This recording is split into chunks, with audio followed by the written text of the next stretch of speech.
Hey guys, as I said on my live video, I'm going to do a sort of full reaction video to what was announced by the Airfix range yesterday. Some good, some bad. um, some sort of 50-50, but overall, not bad. Not bad, I have to say. For what's coming forward throughout the range for 2026 with Airfix. And as you can see there, I've got Dale in the background. Unfortunately, I've caught him with his mouth open when I paused it. So if you're watching Dale, I apologise. So there you go. Anyway, overall, pretty good. Pretty good. I was a bit disappointed in some things I sort of predicted didn't come through, but I'll go with them at the end of this video. I had to replay this again because unfortunately when I did the first run I ran out. I was only at about 18 minutes on there and I had to sort of declutter my phone to get this video in, so it might be quite a long one, so bear with us on this. I'm just going to run through everything that they announced.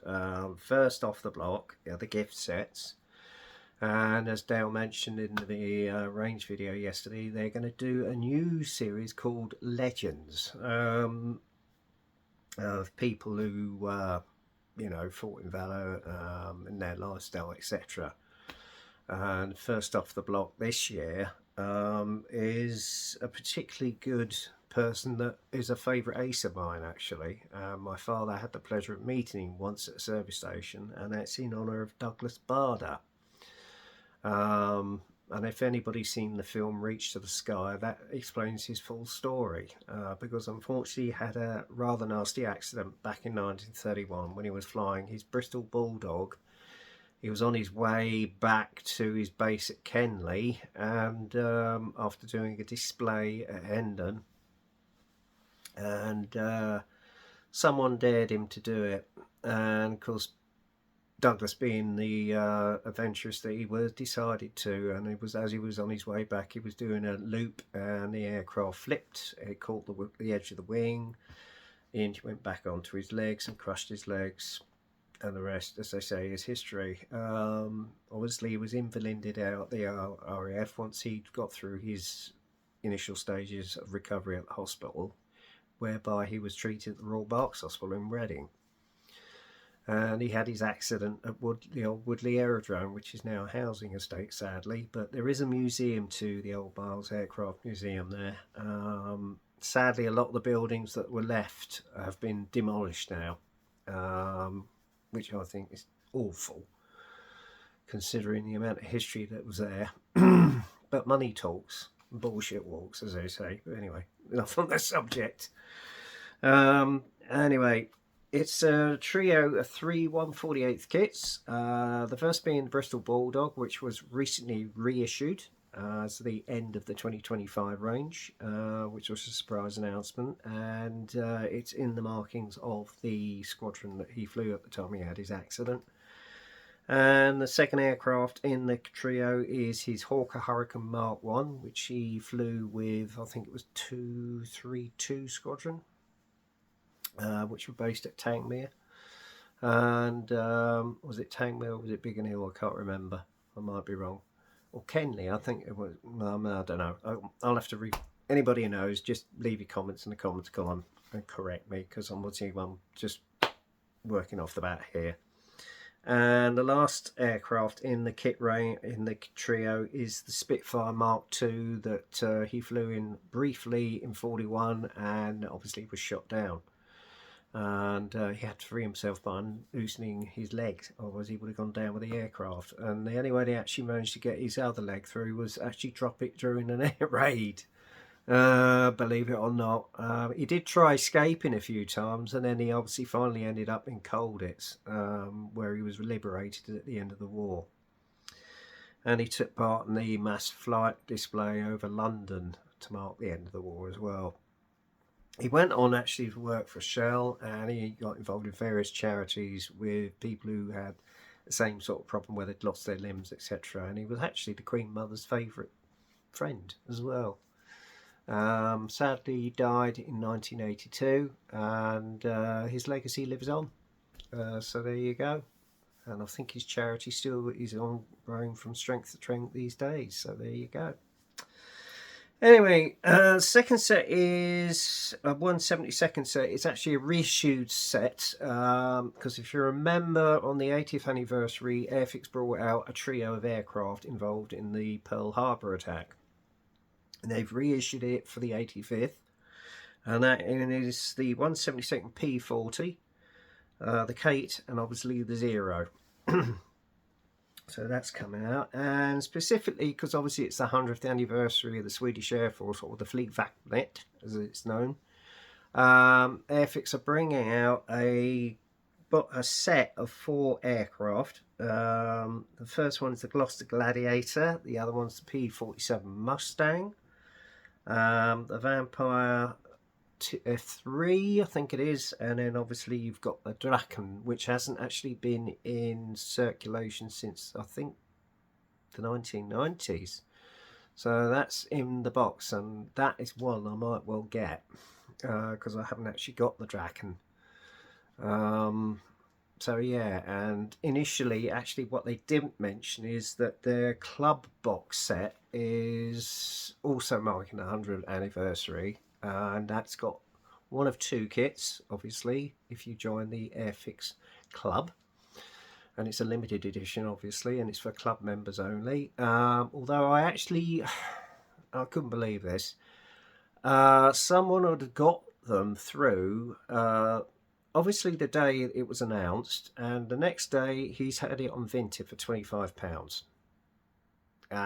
Yeah, that smacks of self-profiting, and I would regard that as an insult to the brand, to be honest with you. So whoever you are out there, use your head. Okay, if there were excess ones at the end of the year, I can understand it, but the day after it was reissued and you've had it sent to you and now you're flogging it for self-profit, yeah, that says a lot about you, chum. Anyway, enough said in that matter. Ran over. Getting back to what we're saying. And particularly I'm pleased about this set that's coming out is One Small Step, which is the lunar module set, because I've been after this kit for years and it's been going ridiculous prices second hand. So I'm pleased that Dale and the guys have got this one back on the circuit for the new year.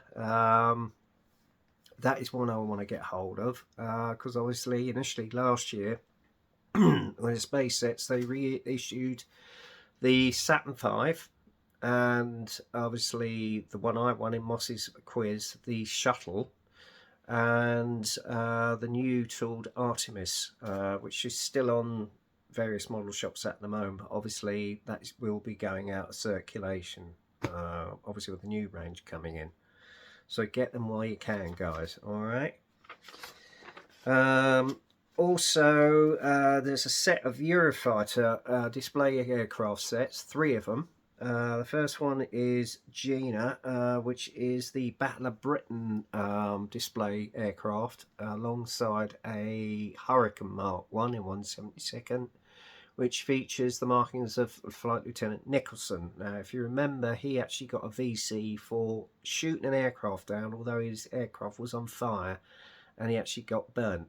But he managed to make it back down and parachute, and he got a VC for that. So that's good, they're bringing that back out. And also we've got the Blackjack set with the Tucano display aircraft from 2012 to 2014, and particularly nice colour scheme that is too, guys. So I'm pretty pleased that's coming out. And then obviously you've got old Moggy and the D-Day markings alongside a Typhoon, Typhoon 1B. So those 3 are definitely on my shopping list. Let's just put it like that, guys. And this is a particularly good thing that they're bringing back, is Sink the Bismarck set. Now, I think the last time this was issued was about 2008. And obviously we're coming up to the 85th anniversary of the sinking of the Bismarck, and obviously the loss of Hood. And it features the following 1/1200th, and I actually remember these kits being out in first circulation back in the 70s, because my dad actually built 1 or 2 of them for my late Uncle Herrick, because he was actually in the Merchant Navy during the Second World War, and he actually was alongside some of these ships. So there you go. Anyway, the set comprised HMS Suffolk, obviously Yacht Royal, Eugen, Bismarck, Hood, and a Tribal class destroyer. So look out for that one, guys. And then we move on to the new tools that they're bringing out this year. First off the block is the JU52 3M GE, and I'm not kidding you when I saw that and the CADs, mightily impressed. Although I can't justify the price of nearly £42 for a 1/72 kit. Yes, I know it's got exclusive detail in engineering, etc., and the engines look fantastic. But I would have thought maybe £39 would be more justifiable. But anyway, that's my thoughts. But all the same, kudos to Dale and the guys for doing that, bringing that one out. Excellent choice. And even better still is a 1/72 retooled Canberra B2, and it's one aircraft throughout its service career. Starts off with a high-speed silver, and then you've got a sort of a training scheme, and then obviously you've got the camouflage version with 100 Squadron at Whiten in 1977. So yeah, well chuffed with that one. I'm not kidding you, and that is one that is definitely on the shopping list, like many of us, because it's a vintage bomber. In fact, it was the first ever jet bomber to enter the Royal Air Force service, so no doubt the aftermarket guys will be jumping on that one, especially when it comes to decal schemes. So there you go.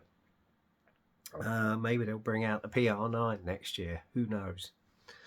And this one I'm particularly pleased about, and I know a lot of modelers have been sort of banging on about this, is that they are now bringing out in the armour, Cold War armour, a Saracen in 1/35th. And it looks a lovely, lovely kit, and that is definitely one that is on my shopping list. So well done, guys. That's brilliant. So pretty chuffed on that one.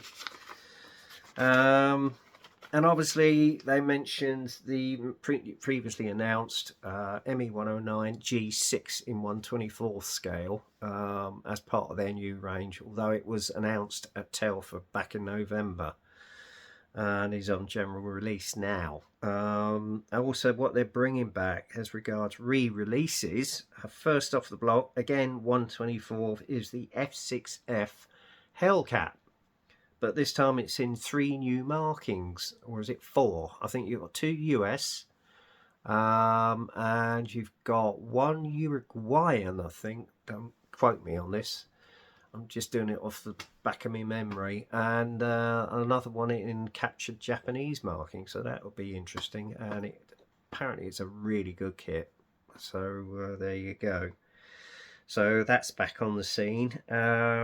Moving on to 1/35th, again they're bringing out another version of the Stalwart, which I'm pleased about. It's the Limber Mark II with a crane, so that's brilliant.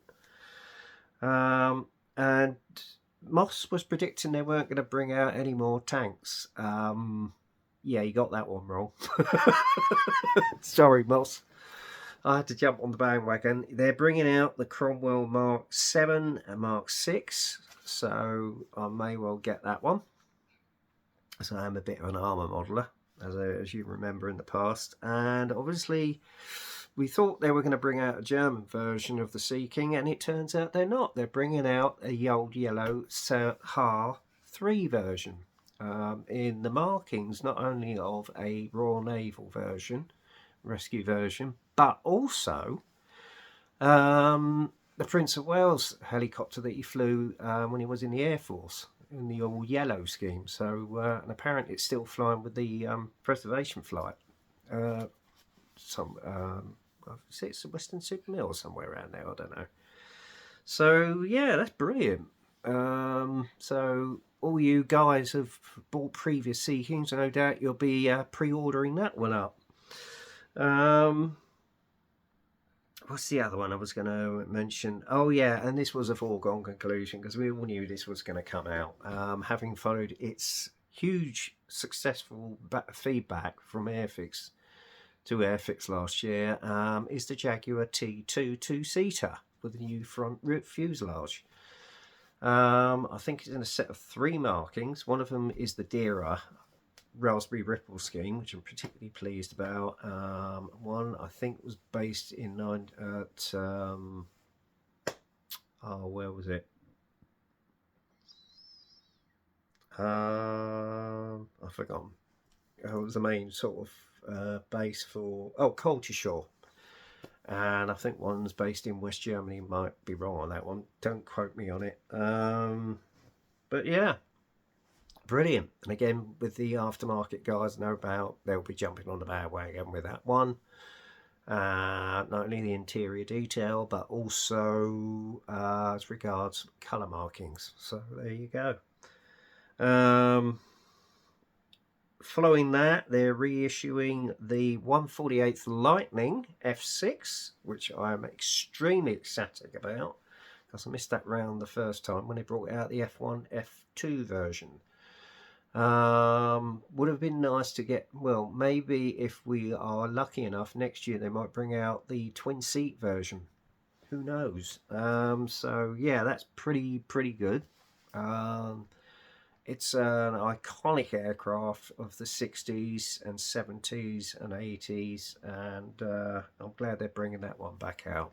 So kudos to Airfix on that one.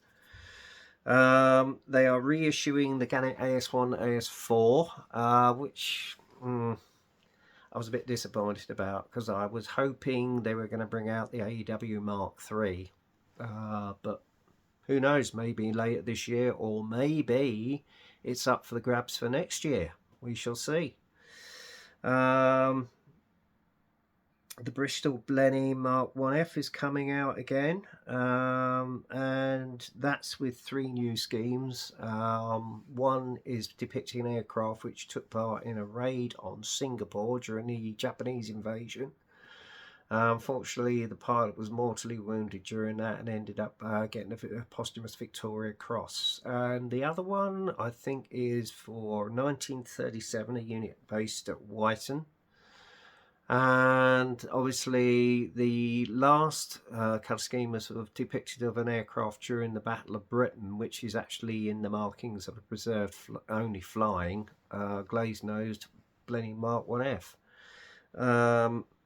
I think a lot of models are hoping they were going to bring out the Mark IV, you know, with the different nose at the front. But maybe that's on the cards for next year. Who knows? And one I'm particularly pleased they're bringing back is the Stuka R2B2. They're bringing it in a markings of an aircraft that fought in the Balkans, with the yellow tail and the yellow nose, and I think they're doing a similar marking of a North African one. So we shall see on that one. This was a foregone conclusion, because obviously they issued the original Mark 1 Lysander last year, and it's been very successful. It's been one of their best sellers, and it looks a beautiful kit. And not surprisingly, they brought out the Mark III with the ladder and also a figure of an SOE agent, and with the central ventral tank underneath. So brilliant. That will be a very good seller, I should imagine. They're reissuing the Vampire F3 in 1/48th with 3 new markings. One depicted of an aircraft from RAF Odium in 1949. So that one may well be on the shopping list for me, because it holds a lot of sort of precious memories of when I was living near Odium. So there you go. As regards 1/72nd, they're reissuing Shackleton in an MR2 AEW Mark II version, in a set of 3 markings. One particularly one I'm interested in is the first one with the unusual colour scheme in Royal Naval markings of the aircraft that was used at Farnborough by the RAE for weapons trials, I think it was. And the other markings are of one that was used during the Suez Crisis, and then obviously got the AEW Mark II with number 8 Squadron around about 1977, I think, or 74, I don't know. Yeah, and they're reissuing the B-25B Mitchell, which I'm pleased about, because I missed it the first time around, so I particularly want to get my hands on that one. And they're reissuing a kit they haven't had since 1980, well, the early 90s, 1999, is the F-117 Nighthawk. And that's being done in 3 schemes. The one which we've got the American flag under the bottom of the fuselage, and then one that was used on a trials unit with a 2-tone grey, and one in the markings of one that was specifically seen recently flying out of Edwards, maybe last year. So it's obviously still fly on the flying circuit. So there you go. And then separately, you've got the Kate, which was at the Battle of Pearl Harbor, well, at the Pearl Harbor attack, and a P-40. And they're also reissuing the F-86FE, one in a very nice US colour scheme, and obviously the other one's going to be of a unit that was based in the Royal Air Force over in RAF Germany, and it's a very colourful red nose on that one. So that's good. Obviously they're bringing out the Wildcat again. Yeah, running out of ideas on that one, I think.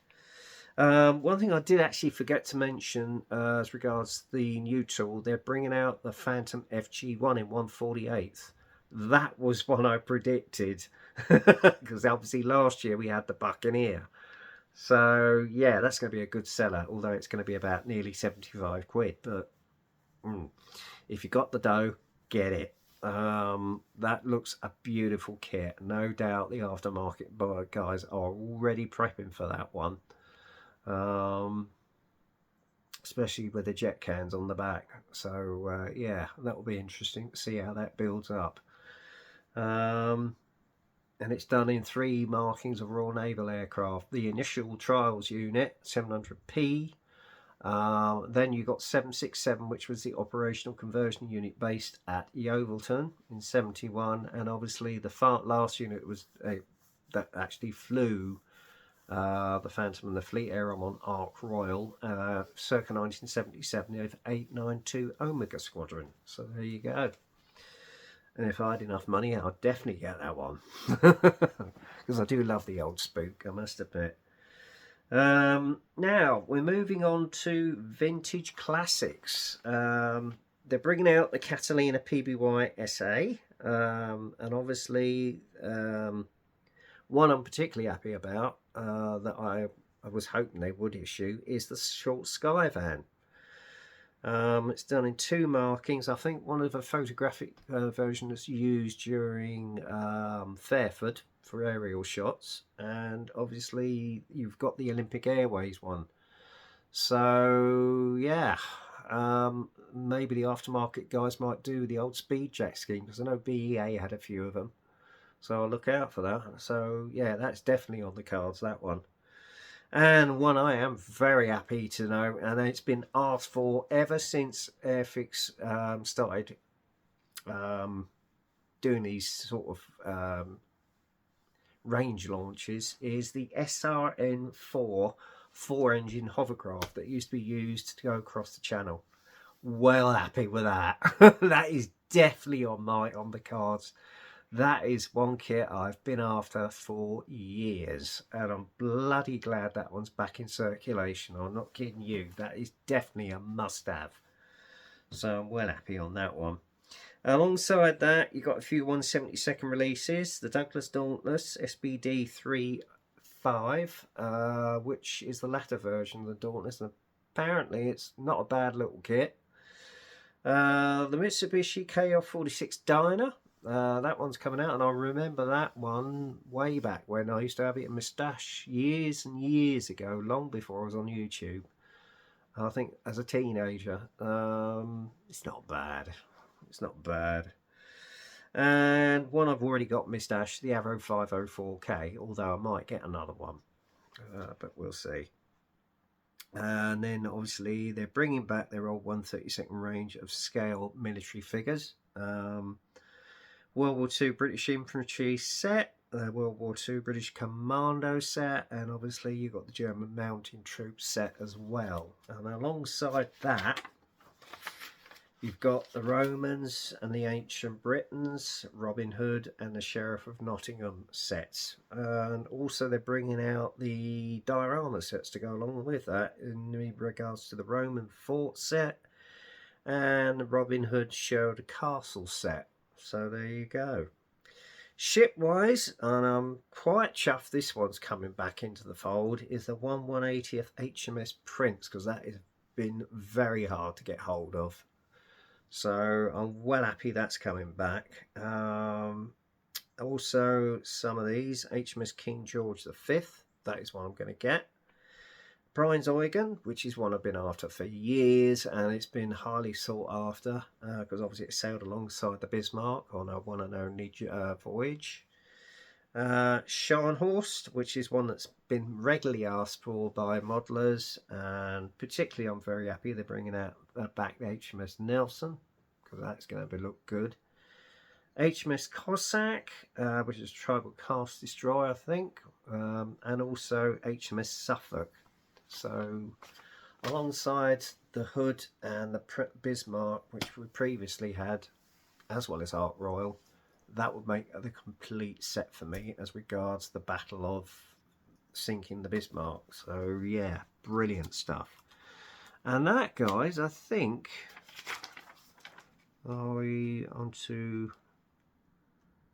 Oh yes, 176th military vehicles as well, as regards tanks. And the first one that's coming back, which I'm pleased about, is the RAF Crash Recovery set. That one has been highly sought after and frequently been asked for, so that one's come back in. They're also reissuing the Matilda Mark II, the Centurion Mark VIII, which, believe it or not, was the first armour kit I ever built back in the day. Leopard 1, a Chieftain, and obviously with a quick build they're going to be bringing out the Blackjack Eurofighter, and that is pretty much the range for 2026. So yeah, some good ones there. Some I think they're running out of ideas as regards the Gannet AS1, but it was a good seller, so obviously they're going to bring that one back in. It was a beautifully engineered kit. I think it was actually designed by Pranjit, so well done, kudos to Pranjit on that one. Yeah, these were the ones I was hoping we might see. I'm disappointed they're not coming out, but they may come out possibly next year, and I've made a list here. Vintage Classic, the 1/144 VC10, that would have been nice to have had that out in BOAC markings.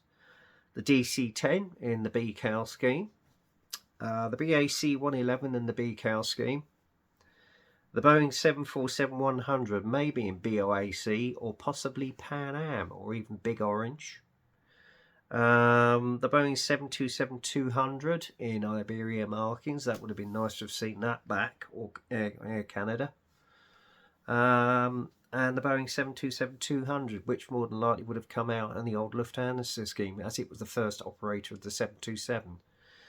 And also the old DC-9 in either the Swiss Air or KLM markings. That would have been nice to have seen them. But maybe that's in the offing for next year.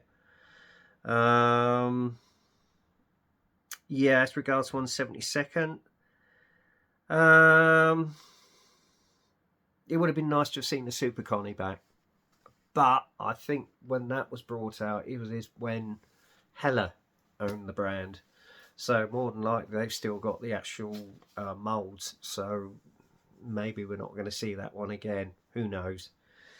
As regards new moulds, it would have been nice to have seen a 1/350th R09 Ark Royal with the old Phantoms and Buccaneers, because that would have just completed the whole set to go alongside the aircraft they sort of brought out that were based on Ark Royal.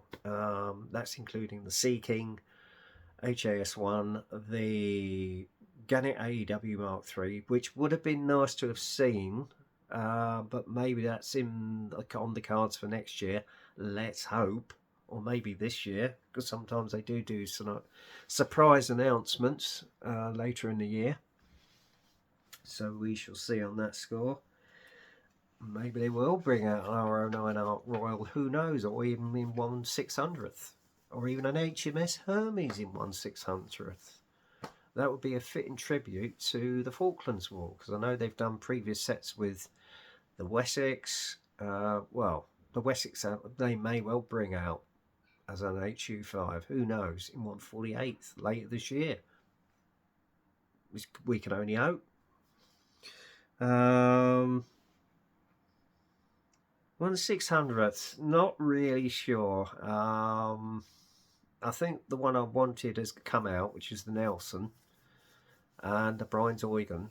That one I definitely wanted. So I can't really grumble on that score. Well, I am having a bit of a grumble, so sorry, Dale. Maybe it would have been good to see the reissue of the 1/48th Gloucester Javelin, because that is a beautiful kit by some remarks, and obviously the old Sea Vixen again. That would have been nice to have seen that, but we shall wait and see. And obviously a lot of people are still asking for a 1/48 Supermarine Swift. Now that would really be a good seller, or even a 1/48 Seahawk. I know Trumpeter brought one out, but it would have been nice to have seen possibly that. Maybe that's in the offing for next year. Who knows? And obviously, what would have been nice to have seen is an AEW Mark III Gannet in 1/48th. Maybe even a Wessex HAS Mark I, which was the original version that came into Squadron Service and the Royal Navy as well.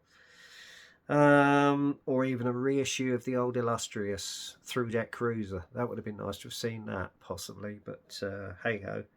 And there's always the hope they may well bring out a future tooling of the Avro Manchester, which was the Lancaster's forerunner, because nobody has ever brought out an injection molded kit of that. The only way you can get it built is either vac form, or you can get a Black Dog conversion set, and they're not cheap. I'm not kidding you.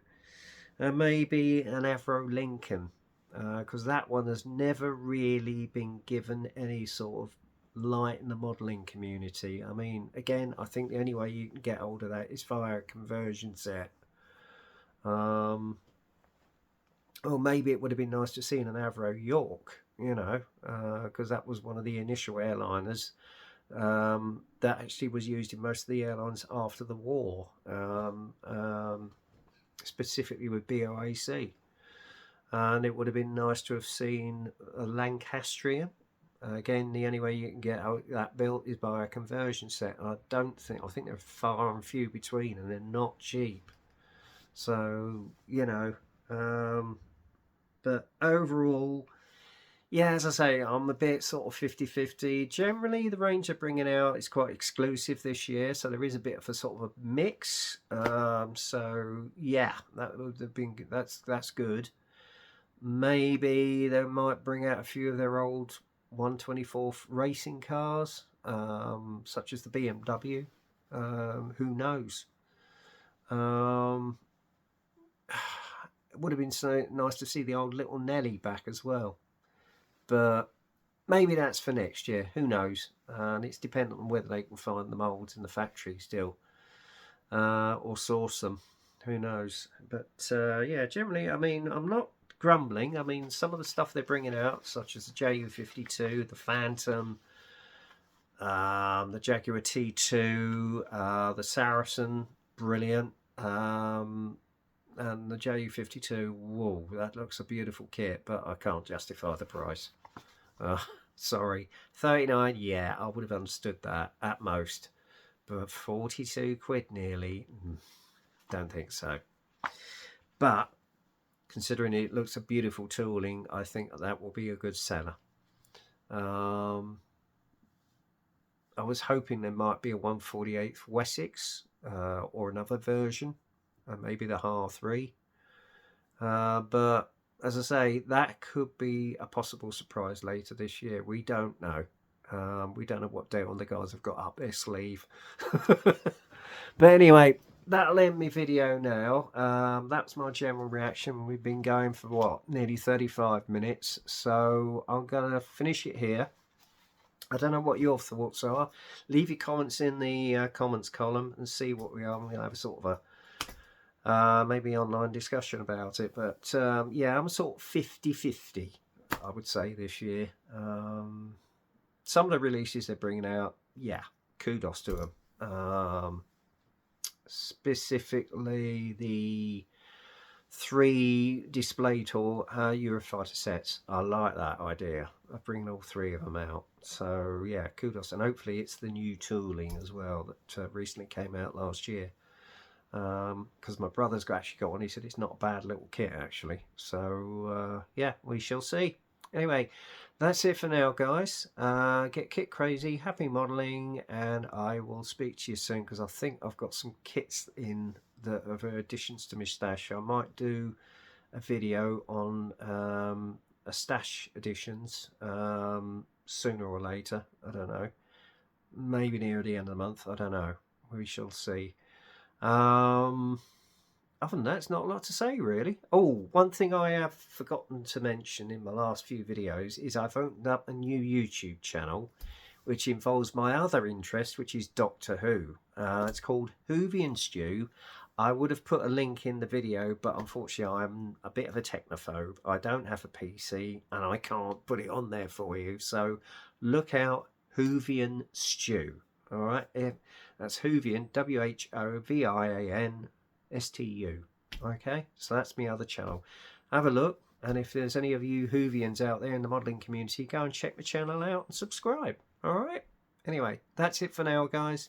Get kit crazy, as I say. Happy modelling, stay safe, and I'll speak to you soon. Cheers.